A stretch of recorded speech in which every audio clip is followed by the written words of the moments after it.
વાર્તાઓ સાંભળવાની ટેવ માત્ર મનોરંજન નથી, પણ જીવન શિક્ષણ શીખવાનું એક અમૂલ્ય સાધન છે. વાર્તામાં છુપાયેલું જ્ઞાન, અનુભવ અને સંદેશ આપણા વિચારોને વિસ્તૃત કરે છે. બાળપણથી લઈને વૃદ્ધાવસ્થા સુધી વાર્તાઓ આપણને પ્રેરણા આપે છે, સંસ્કાર આપે છે અને કલ્પના શક્તિને પાંખો આપે છે. વાર્તા સાંભળવી એટલે અન્યના અનુભવોથી શીખવાની એક સુંદર યાત્રા. આજના વાર્તા વૈભવ વિભાગમાં આપ સૌનું સ્વાગત છે. આજની વાર્તા, બેન તમે ગરીબ નહીં પણ અમીર છો. મિત્રો, આ મુદ્દાને સમજાવવા માટે મારે એક નાની એવી વાર્તા કહેવી છે. કોઈ માત્ર એક 8-10 વર્ષનો છોકરો કોઈ એક બંગલાની અંદર ખખડાવે છે. એક બેન બહાર નીકળે છે. બેનને એમ કહે છે કે તમારો આ બગીચો છે હું સાફ કરી દઉં. તો કે ના, અમારે કોઈની જરૂર નથી. તો કે પણ મને પૈસા નહીં આપતા, ખાલી જમવાનું આપજો. મારે ખરેખર પૈસા નથી જોતા, અને એ હું પછી કામ કરી લઉં, પછી મને આપજો. ત્યારે બેનને એમ થયું કાંઈ વાંધો નહીં, આ બગીચો સાફ કરી નાખે તો કાંઈ વાંધો નથી, એટલે ગાલ કરી નાખીએ. પણ પછી બેનને એમ થયું કે ભૂખો લાગે છે કે એટલે પહેલાં જમવાનું આપી લો અને પછી એને કામ કરવા આવ.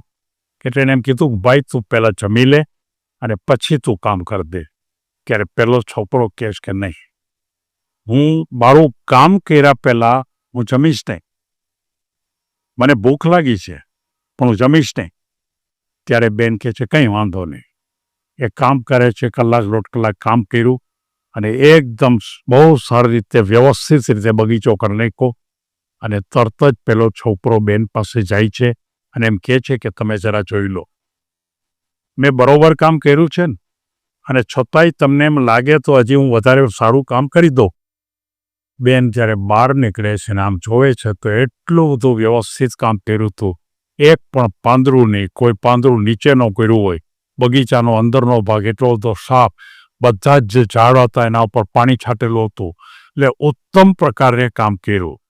ત્યારે પછી એને એમ કીધું કે ચાલ હું તને જમવા આપું.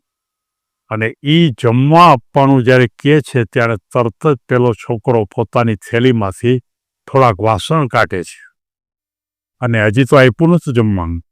એટલે એમ કહે છે કે કેમ તું વાસણ કાઢાથી, કે તારે કોકને કદાચ બીજું વધારે આપવું હશે તો હું તને આપીશ. તે કામ સારું કર્યું છે, તું પહેલાં જમી લે.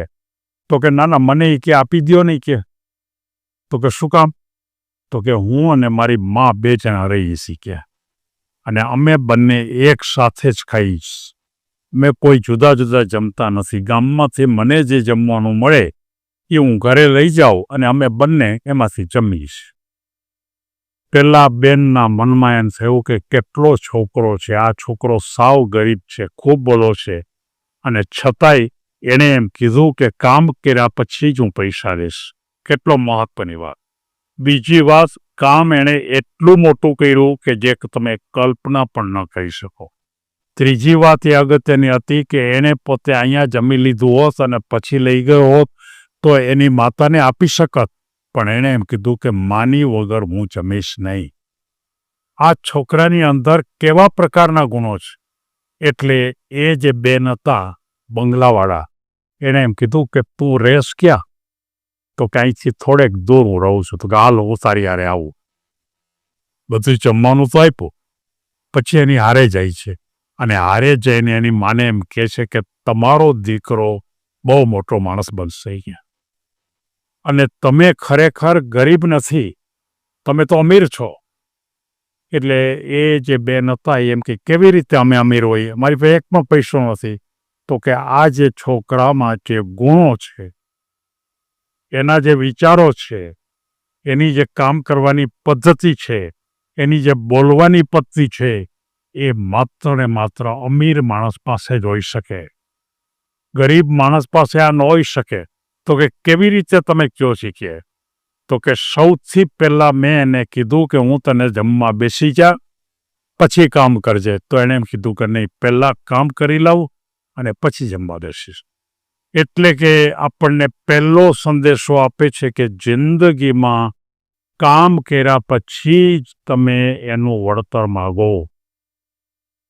મોટાભાગના ભૂમિકામાં આમાં કદાચ કરી શકતા નથી. બીજી વાત, પછી એણે જે કામ કર્યું એ કામની ક્વોલિટી, એ કામ જે કર્યું હોય એ કોઈ મોટો માણસ પણ ન કરી શકે એટલી ચોકસાઈપૂર્વક કર્યું.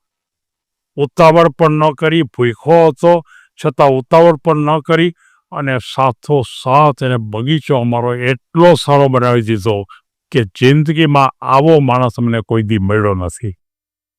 અને ત્રીજી વાત એ થઈ કે મેં એને કીધું કે તું અહીં જમવા બેસી જા અને તારી મા માટે તું લઈ જાજે. તો કે નહીં, અમે બંને સાથે અડધું અડધું જમી છીએ, જેટલું મળ્યું હોય એમાંથી અડધું અડધું. તો આજ એ અમીર ભૂમિકા ઉપરના વિચાર છે. કોઈ પણ માણસ પાસે કેટલી સંપત્તિ છે એના અનુસંધાનમાં અમીર કે ગરીબ ન કહેવાય, પણ કોઈ પણ વ્યક્તિના વિચારો કેટલા ઊંચા છે, પોતાની સ્વસ્થતા કેટલી છે, પોતે જીવનમાં વધારે શું સારું કરી શકે છે, આ વાત વધારે હોય એ અમીર કહી શકાય. અને આજથી તમે બંને મારા બંગલામાં આવી જાઓ.